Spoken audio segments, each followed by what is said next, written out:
Hello my dear students, welcome to your master chem channel. कैसे हैं प्यारे बच्चों? Very good. आज मैं Amla Shankar Yadav master chem channel की तरफ से क्लास 12th के बच्चों को alcohol, phenol and ether chapter से वीडियो लेकर आए। प्यारे बच्चों, आज के वीडियो हमारा डिस्कशन होगा फिजिकल प्रॉपर्टीज ऑफ ईथर। प्यारे बच्चों, इन दिनों मेरा 12th क्लास के वीडियो बराबर जा रहे हैं क्योंकि इनका डिमांड बहुत ज़्यादा आ रहा है। बोर्ड का एग्जामिनेशन नज़दीक है, बच्चों को कम समय में अधिक से तैयारी करनी है। साथ ही साथ मैं IIT JEE के बच्चों से थोड़ा क्षमा मांगूंगा क्योंकि वे भी बच्चे डिमांड कर रहे हैं। तो प्यारे बच्चों, IIT JEE के बच्चे ध्यान से सुन लो, आपका वीडियो भी बहुत जल्द जाएगा। थोड़ा मैं बीच में ब्रेक कर दिया था क्योंकि इधर 12th क्लास के बच्चों की डिमांड बहुत ज़्यादा आ रही है, तो मुझे वीडियो भेजने पड़ने बराबर लगातार अभी मैं भेजूँगा। तो और 10th के बच्चों से ये कहना चाहूँगा कि उनका पूरा केमिस्ट्री सॉल्व होकर चला गया है।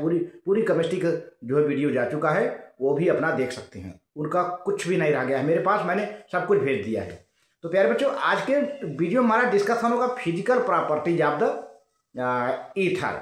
ईथर की डेंसिटी, ईथर की सॉल्युबिलिटी, ईथर की पोलरिटी और ईथर का अल्कोहल से कंपैरिजन, डाइपोल मोमेंट। प्यारे बच्चों, ये बात रखती है। तो ढेर सारी बातें। और ईथर और अल्कोहल में प्यारे बच्चों, ईथर वाटर में कम सॉल्युबल होता है, अल्कोहल वाटर में ज़्यादा सॉल्युबल हो जाता है। ऐसा क्यों? क्योंकि अल्कोहल प्यारे बच्चों वाटर के साथ हाइड्रोजन बॉन्डिंग बना लेता है। जी हाँ, लेकिन ईथर नहीं बना पाता है, इसलिए थोड़ी सी सॉल्युबिलिटी कम होती है ईथर की। ढेर सारी बातें हैं जिसका हम डिस्कशन करेंगे। अच्छा, कुछ बच्चों का कमेंट आया था ग्रिग्नार्ड रिएजेंट को लेकर के। तो प्यारे बच्चों, हमने ग्रिग्नार्ड रिएजेंट को जो है लुईज बेस बताया था, है ना। और अगर कार्बनायन की बात करें तो लुईज बेस है। अगर मैग्नीशियम सेंटर को लेकर चलते हो प्यारे बच्चों तो लुईज एसिड है ना। आप ध्यान दीजिए, RMgX मैग्नीशियम मेटल है और मेटल इलेक्ट्रॉन देता है, R पर माइनस चार्ज आ जाता है तो कार्बेनाइन हो जाता है। तो यहाँ पर लुईज बेस का काम करेगा कार्बेनाइन, लेकिन मैग्नीशियम पर जो प्लस चार्ज आया है वह लुईज एसिड का काम करेगा, है ना। तो अब चूंकि यहाँ मैंने लुईज बेस इसलिए पढ़ाया कि लुईज बेस की ही बात हो रही थी वहाँ पे, तो इसलिए तो आप इसको जान लो, आपका दिमाग में संशय ना हो कि RMgX Grignard reagent Louise acid भी है और लुईज बेस है। कहाँ पर लुईज बेस है? जब कार्बन पर माइनस चार्ज है कार्बन सेंटर पर, और मैग्नीशियम पर जब प्लस चार्ज है तो वहां पर लुईज एसिड है।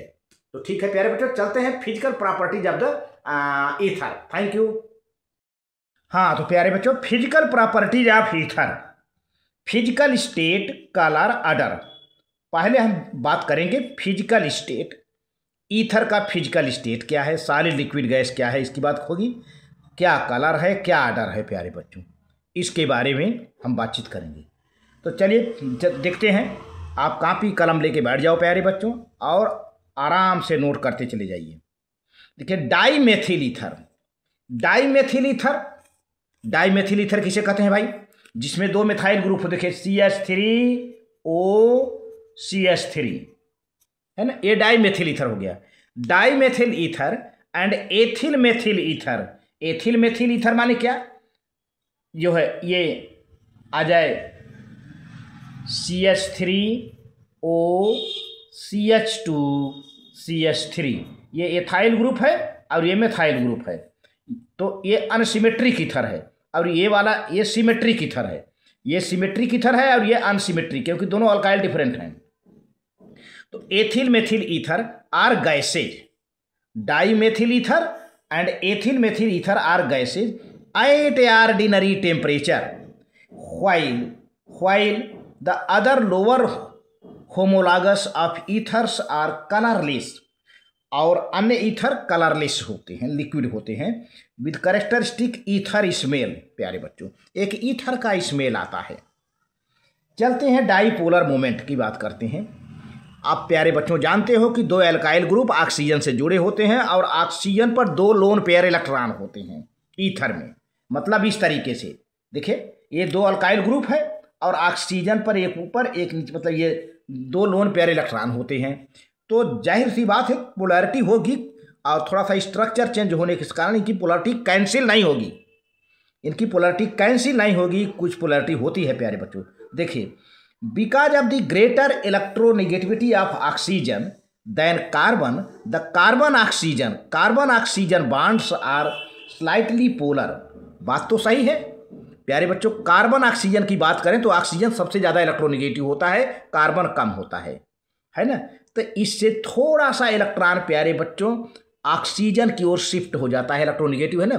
तो क्या होता है कि bonds are slightly polar, carbon oxygen का बॉन्ड थोड़ा सा पोलर हो जाता है, and that have a dipole moment होता है।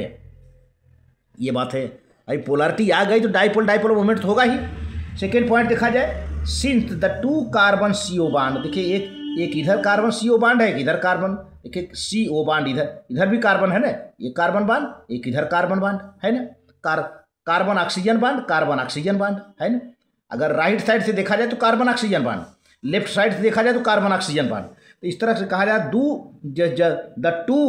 द टू देखिए दो carbon oxygen bonds in ether are inclined to each other, एक दूसरे के झुक गए हैं, इंक्लाइंड हो गए हैं, at angle of 110 degree angle पर वे इंक्लाइंड हो गए हैं। The two dipole moments not cancel each other, जिससे दोनों के डाईपोल मोमेंट एक दूसरे को कैंसिल नहीं कर पाते, क्योंकि इंक्लाइंड हो गए हैं प्यारे बच्चों। अभी डायग्राम दिखाते हैं। As a result ethers have a dipole moment of 1.15 to 1.3 debye ये डाईपोल मोमेंट का यूनिट है प्यारे बच्चों। इस तरह से ईथर में देखा जाए डाईपोल मोमेंट का जो रेंज है 1.15 से 1.3 डिबाई तक होता है। जैसे देखा जाए for example dipole moment of dimethyl ether माने इसका dimethyl ether is 1.3 debye and that of diethyl ether is 1.18 debye. देखिए यहाँ पर है प्यारे बच्चों, ये कोई एक टिपिकल एल्काइल ग्रुप है, ये आ रहा है AR है और 110 डिग्री पर इंक्लाइंड है। आप देख रहे हैं 110 डिग्री पर इंक्लाइंड है, और प्यारे बच्चों ऑक्सीजन पर देखे लोन पेयर इलेक्ट्रॉन है, मैं दिखा देता हूँ, है ना। अब इन एक दूसरे के डाईपोल मोमेंट को कैंसिल नहीं करते, देख रहे हैं ना, ये इधर तो इधर इलेक्ट्रोनेगेटिव है, इलेक्ट्रोनेगेटिव की ओर एरो रहेगा और टेल अल्काइल ग्रुप की ओर रहेगा, यानी इलेक्ट्रॉन को ऑक्सीजन अपनी ओर अट्रैक्ट कर रहा है, इसलिए नेट डाईपोल मोमेंट इधर ये निकल जाता है। देख रहे हैं ना, ये है। तो इस तरह से डाईपोल इनका मोमेंट कैंसिल नहीं होता है। एक टिपिकल डायग्राम है प्यारे बच्चों, स्ट्रक्चर है ईथर का। अब बॉइलिंग पॉइंट की बात करें तो ethers are isomeric with monohydric alcohols but their boiling points are much lower than those of the isomeric alcohols because ethers do not form hydrogen bonds while alcohols form hydrogen bond. प्यारे बच्चों ether और alcohol एक दूसरे के isomeric होते हैं। Isomeric का मतलब समझा, उनका मालिकुलर इस फार्मूला सेम रहेगा। जी हाँ, मालिकुलर फार्मूला सेम रहेगा, स्ट्रक्चर डिफरेंट हो जाएगा, तो आइसोमेरिक होते हैं। अब जैसे देखें यहाँ पर CH3OCH3 डाईमेथिल ईथर है, मालिकुलर फार्मूला क्या है प्यारे बच्चों, कई कार्बन है C2, कितना हाइड्रोजन है 336, ऑक्सीजन कितना है O, ठीक है। डाईमेथिल ईथर का मालिकुलर फार्मूला क्या हुआ C2H6O। अब यही क्या है एथेनॉल का, जरा देखें कितना कार्बन है 1 2, बहुत सही C2, कितना हाइड्रोजन है 3 2 5 और 1 6, हाइड्रोजन 6 हो गया, कितना ऑक्सीजन है। अब देख सकते हो ना, एथेनॉल का फार्मूला C2H6O और डाईमेथिल ईथर का फार्मूला भी वही है C2H6O, तो दोनों का मालिकुलर फार्मूला सेम है, लेकिन दोनों के प्यारे बच्चों स्ट्रक्चर डिफरेंट है। इसी को तो कहते हैं आइसोमेरिक।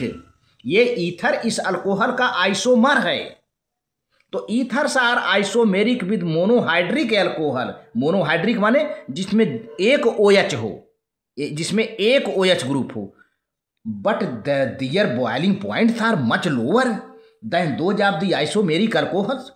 तो प्यारे बच्चों देखा जाए कि ये ईथर की बॉइलिंग पॉइंट कम होती है, अल्कोहल की ज़्यादा होती है, भले आइसोमेरिक है। उसका रीजन क्या है कि अल्कोहल क्या बनाएगा, hydrogen bond. Ether generally hydrogen bond नहीं बनाते हैं, कुछ ईथर बहुत स्लाइटली बनाते हैं, अभी हम बाद में डिस्कस करेंगे, लेकिन ईथर जनरली हाइड्रोजन बॉन्ड नहीं बनाते। तो यही कारण है कि अल्कोहल का बॉइलिंग पॉइंट ईथर से ज़्यादा होता है। देख लिए मैंने लिख दिया ना, dimethyl ether isomeric, ethanol isomeric, boiling point is lower. अब यहाँ लिख दिया बॉइलिंग पॉइंट इज हायर।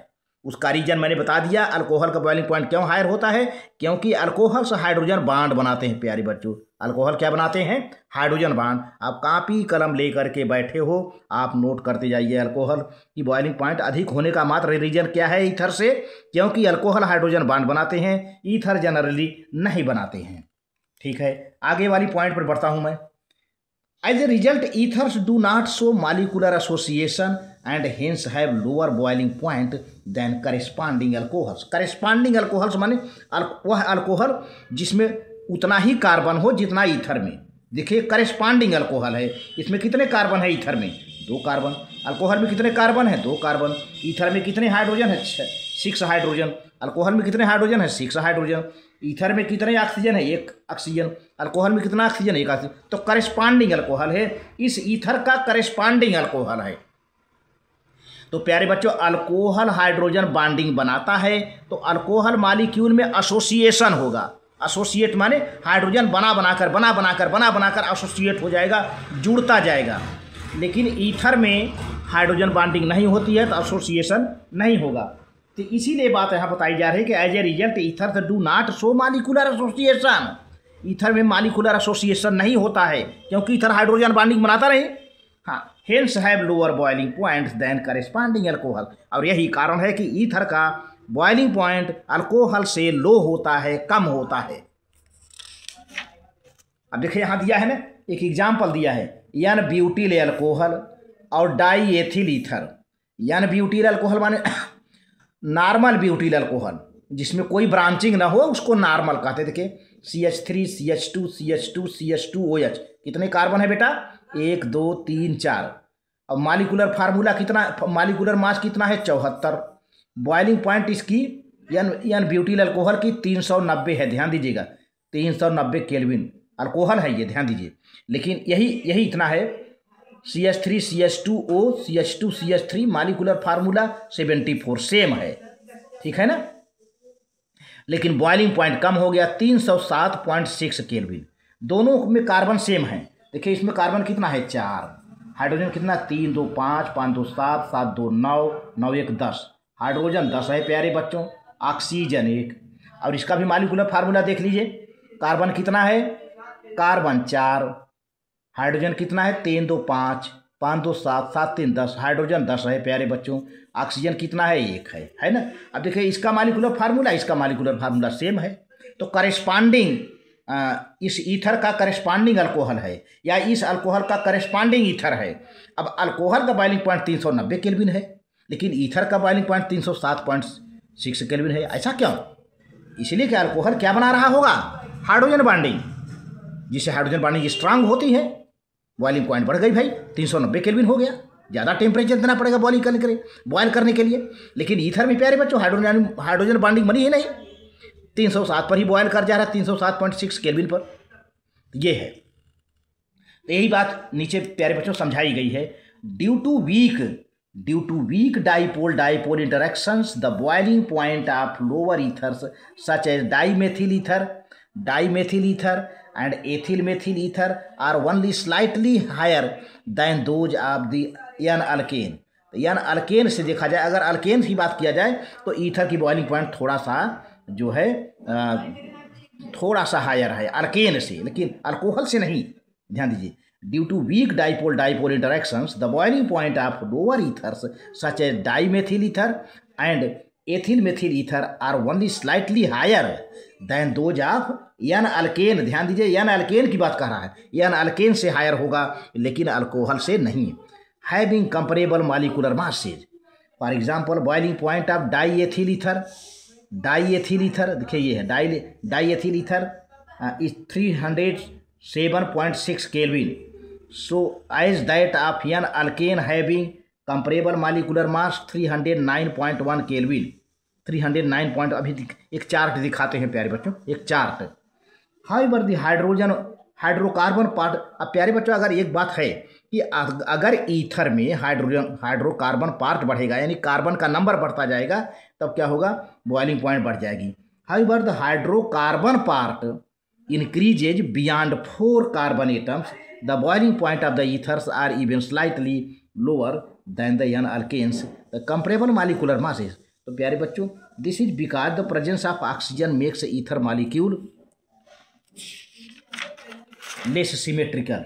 तो प्यारे बच्चों जैसे जैसे कार्बन बढ़ता जाएगा वैसे वैसे जो है उसका मॉलिक्यूलर मास बढ़ता जाएगा और बॉइलिंग पॉइंट स्लाइटली बढ़ेगी as compare to that N alkane having comparable molecular masses.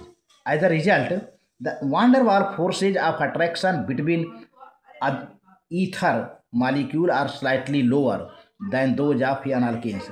तो प्यारे बच्चों एन अल्केन से van der Waals force of attraction उसमें कम होता है, किसमें, ईथर में। और यही कारण है कि ईथर का जो है the van der Waals forces of attraction between ether molecules are slightly lower. Ether molecule के बीच में वांडर वाल फोर्स अट्रैक्शन कम होगा than those of N alkanes having comparable molecular masses. For example जैसे देखो प्यारे बच्चों ये ईथर है, यहाँ पर एन अल्केन है, ध्यान दीजिए, इसको भी देखो और इसको भी देखो। ये ईथर है, डाइमेथिल ईथर है ये ना, इसका मॉलिक्यूलर मास 46 है, बॉइलिंग पॉइंट 250 है। लेकिन एन अल्केन की बात करें, प्रोपेन, तो अब यही देखिए 40 मॉलिक्यूलर मास 44 है, इसका 46 है तो इसका 44 है, लेकिन इसका 250 है तो एन अल्केन का क्या है 231 है, 231 है। तो आप क्या देखें कि ईथर का अल्केन से बॉइलिंग पॉइंट ज़्यादा हो गया, ईथर का अल्केन से, अल्कोहल से नहीं, अल्केन से।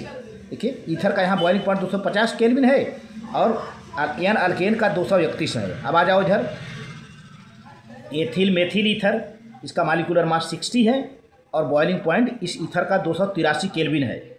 लेकिन एन ब्यूटेन की बात किया जाए इसका मॉलिक्यूलर मास प्यारे बच्चों इसी 60 के इर्द गिर्द है, 60 है ना, ये 58 है, लेकिन इसका बॉइलिंग पॉइंट फिर भी 273 है, 273। और ईथर का देखिए ज़्यादा ही है, 283 है।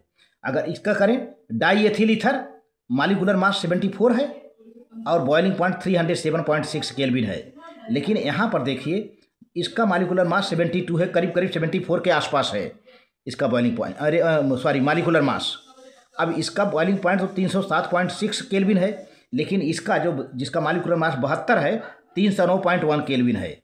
आगे चलते हैं, ये है diethyl ether, ethyl propyl ether, देखिए यहाँ पर C2 यहाँ पर है 88 है, यहाँ पर एक CH3 और है प्यारे बच्चों, CH3 है ये, तो 88 है मॉलिक्यूलर मास, 336.6 केल्विन है।